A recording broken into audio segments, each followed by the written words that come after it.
In 1926, Joseph Stalin expressed his clear and categorical dissatisfaction with Christmas trees, which had long been set up both in public institutions and in the private homes of ordinary citizens. He was of the firm opinion that this established tradition was nothing more than a relic of the old, pre-revolutionary regime, and viewed it as an anti-Soviet legacy of the cursed past that needed to be eradicated from the life of Soviet society. Starting in 1929, the celebration of Christmas was officially banned throughout the vast country, and New Year's Day was declared a regular working day, devoid of any solemn events, special parades, and festive revelry that had previously been an integral part of this winter holiday. However, in 1935, just 4 days before the onset of January 1st, 1936, a completely unexpected turn of events occurred that surprised many: the Christmas tree, as the main and beloved symbol of the New Year holidays, was suddenly and triumphantly returned to the homes of Soviet citizens. This unexpected move by the authorities came as a real pleasant surprise to many people and a symbol of some thaw in the country's political climate. It is noteworthy and historically important that the first documented celebration of the New Year was established by the Roman ruler, the great Julius Caesar, in the distant year 46 BC. All these numerous changes, social metamorphoses, and sharp turns took place in a country with a rich and eventful history of New Year's traditions. But despite wars, social upheavals, political repressions, and imposed bans, this beloved and long-awaited holiday continued to be celebrated, although in different forms and manifestations in different eras. The meeting of the New Year of 1942 was particularly difficult, tense, and anxious. The Red Army soldiers, who were at the forefront in the trenches and on the front line, as well as those who remained in the rear, had to experience this time in the harsh conditions of military realities, when every day was a struggle for survival. Nevertheless, no one forgot about the holiday, and no one intended to give it up, since it gave at least some hope for a better future. In the rear, at the end of 1941, the situation was different. Depending on the region, the proximity to the front line, and the specific circumstances, it is enough to recall the poignant memories and stories of those who were at that time in besieged and blockaded Leningrad, where every day was a hard struggle for survival, and where hunger and deprivation reached their peak. Most of these memories of that tragic period were filled with stories of death, unbearable hunger, horrific deprivation, and constant fear for one's life. However, despite these inhuman conditions, people did not lose hope for a better future and tried to organize at least one day of celebration, to distract themselves at least a little from the horrors of war, to feel like humans for at least a brief moment. And not just cogs in a war machine, they listened to news of the first successes of the Red Army on the radio, exchanged hopeful and optimistic New Year greetings, and, despite everything, tried, as best they could, to celebrate the arrival of the new year in order to preserve at least a piece of humanity in this cruel world. Memories of the period from 1941 to 1945 are mostly devoted to the heavy and exhausting combat work that the soldiers were doing on the front line. On New Year's Eve, the soldiers often managed only to exchange brief greetings in passing, as the situation required constant readiness for battle, and any hesitation could cost lives. Nevertheless, even in these difficult conditions on the front line, a decorated Christmas tree, albeit modest and homemade, served as a symbol of a festive mood, hope for an early victory, and a reminder of peaceful life.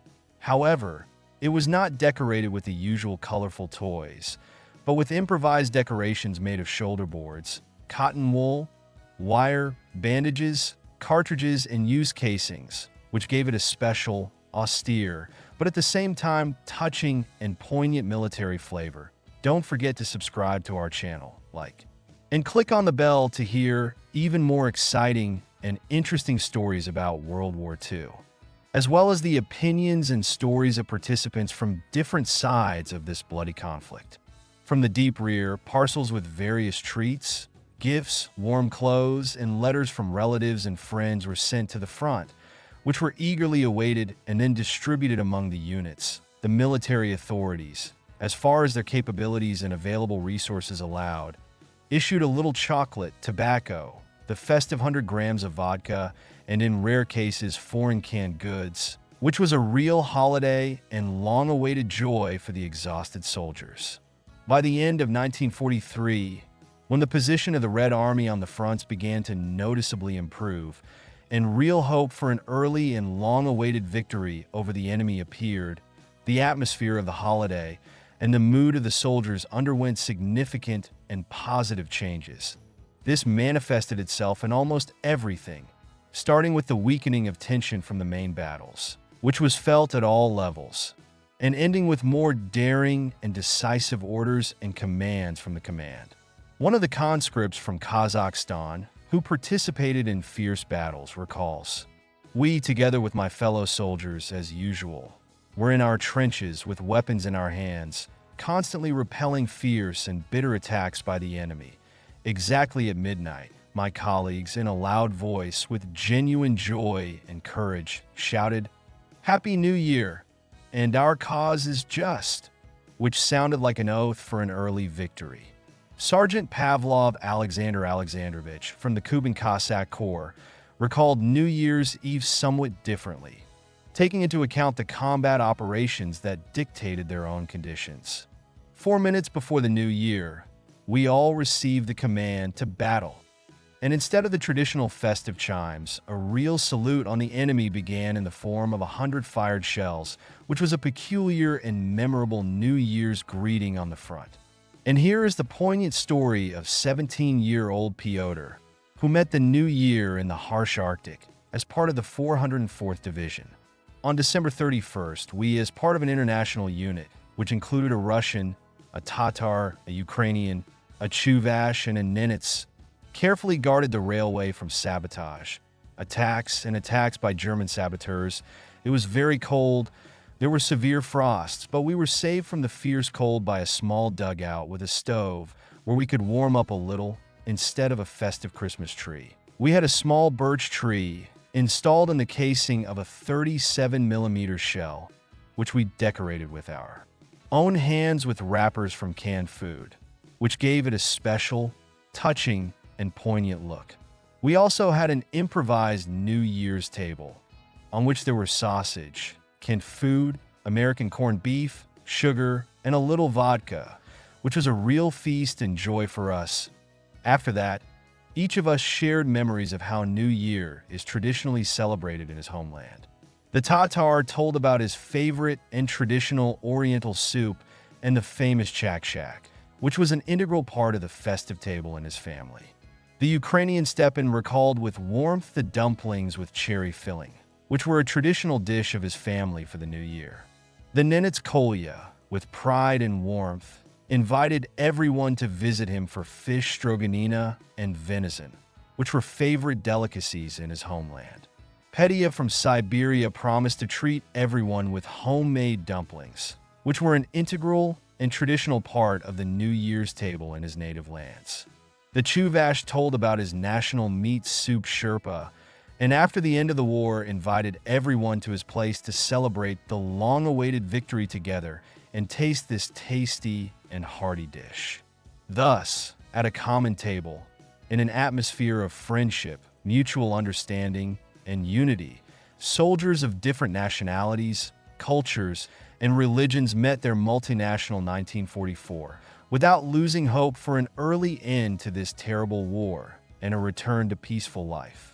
And how did the German soldiers, who were on the Eastern Front fighting for Nazi Germany, view the new year? In December 1942, in Stalingrad, which became a real death trap for the German troops, many German soldiers already understood that most of them would never return home to their families. The ring of encirclement, formed by Soviet troops, was closing tighter and more inexorably, and the promised help from Adolf Hitler never came. Parcels and letters from relatives and friends arrived with large interruptions and delays, which further demoralized and oppressed the soldiers, who were losing hope for salvation every day. However, if we turn to the preserved memoirs, memories, and diaries of those times, we will learn that not all German soldiers were in the same difficult and hopeless situation. Some, a relatively small part of German officers and soldiers, had not only various delicacies such as roast goose or boiled beef tongue on the New Year's table, but also a fairly large selection of alcoholic beverages, which made it possible to forget about the horrors of the war for a while and boost morale. However, most of the German soldiers, being in conditions of encirclement and constant fighting, were content with little and most often with nothing at all. Usually it was raw frozen horse meat, which had to be warmed up between the legs and eaten in order to somehow satisfy the unbearable hunger.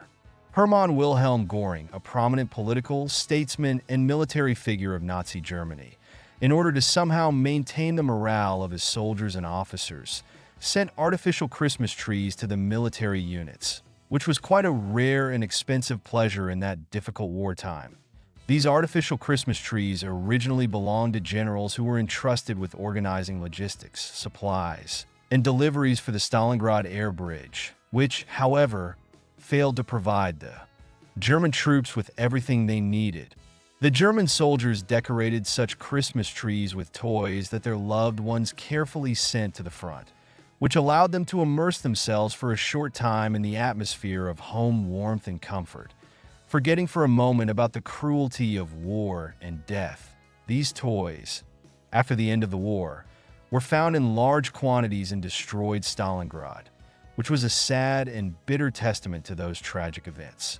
Despite all this, the celebration of the new year was only used to somehow raise and maintain the morale of the soldiers who were exhausted by the endless and bloody wars that they were waging on the orders of their command, discipline, and vigilance, both on the part of the Red Army and on the part of the German troops, remained at the same high level on New Year's days. The Soviet command constantly and tirelessly monitored order on the front and in the rear in order to prevent provocations, violations, and riots, as well as to respond in a timely manner to any attempts by the enemy. And political workers were responsible for the fulfillment of holiday requirements and the maintenance of morale in military units, who during the New Year's celebration were always next to the soldiers of their units, sharing with them the hardships, deprivations, adversities, and dangers of war. Thus, the Red Army met the new year in the most difficult conditions of military operations of full 4 times. While always on this day, there were great hopes for an early and long-awaited victory over the enemy and for the end of this terrible war. If the Red Army met the first New Year celebration in the heavy defensive battles near Moscow, then New Year's Eve 1944 was already celebrated on the borders of Berlin, which was a symbol of the approaching end of the war and inspired hope for an early return to peaceful life. Thank you all for staying with us on our channel. Don't forget to leave your comments, like, and also subscribe to the channel to be aware of all new episodes and interesting historical stories.